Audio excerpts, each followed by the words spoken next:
மம்மியோட பர்த்டேனால நாங்க எல்லாருமே ஃபேமிலியா சேர்ந்து தான் ஏலகிரிக்கு போலான்னு சொல்லி பிளான் பண்ணியிருந்தோம். கிட்டத்தட்ட காலையில கிளம்ப ஆரம்பிச்சு சாயந்தரம் தான் மலை மேலேயே ஏறணும். வீட்டுக்கு வந்தோனே நான் பார்த்தீங்கன்னா, ரொம்ப நாளா எலக்ட்ரிக் பிரஷ் தான் கேட்டுட்டு இருந்தேன். அதையும் பாவா எனக்கு வாங்கி குடுத்துட்டாங்க.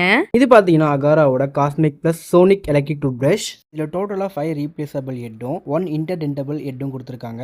இதை நம்ம ஈஸியாக அட்டாச் அண்ட் டிட்டாச் பண்ணிக்க முடியும். இதில் டோட்டலாக 5 கிளீனிங் மோட் இருக்குது. White, clean, sensitive, polish and massage. இதில் 40,000 சோனிக் ஸ்ட்ரோக்ஸ் பர் மினிட்ஸ் இருக்குது. ஸோ டீத்தை டீப்பாக க்ளீன் பண்ணும், பிளாக்கர் ரிமூவ் பண்ணும். இதில் 2 minutes auto cut off and 30 second ரிமைண்டரும் இருக்குது. டபிள்யூ ஷேப்டு வெசில் ஷேப் இருக்கிறதுனால நமக்கு நல்ல எஃபெக்டிவான கிளீனிங் கிடைக்கும். இதில் இருக்க சோனி டெக்னாலஜி நமக்கு ரேபிட் வைப்ரேஷனை கொடுத்து நம்மளுடைய ஜெம்ஸ் எல்லாம் ரிமூவ் பண்ணி கம்மில் தான் என்ஹான்ஸ் பண்ணுது அண்ட் டென்டல் ப்ராப்ளத்திலிருந்து நம்மளை ப்ரிவென்ட் பண்ணுது. இதில் IPX7 வாட்டர் ப்ரூஃப் கொடுத்துருக்காங்க. ஸோ ஆஃப்டர் யூஸ் நம்ம தாராளமாக வாட்டரில் வாஷும் பண்ணலாம். ஸோ இது ரீசார்ஜபிள் தான். நம்ம யூஸ் பண்ணதுக்கப்புறம் சார்ஜ் கம்மியாகிடுச்சுன்னா இதுலேயே நமக்கு ஒயர் கொடுத்துருப்பாங்க. ஸோ நம்ம ஈஸியாக சார்ஜரும் போட்டு யூஸ் பண்ணிக்கலாம். ஸோ இந்த ப்ராடக்டோட லிங்க் நான் டிஸ்கிரிப்ஷனில் கொடுத்துருக்கேன். மறக்காமல் செக் பண்ணி பாருங்கள்.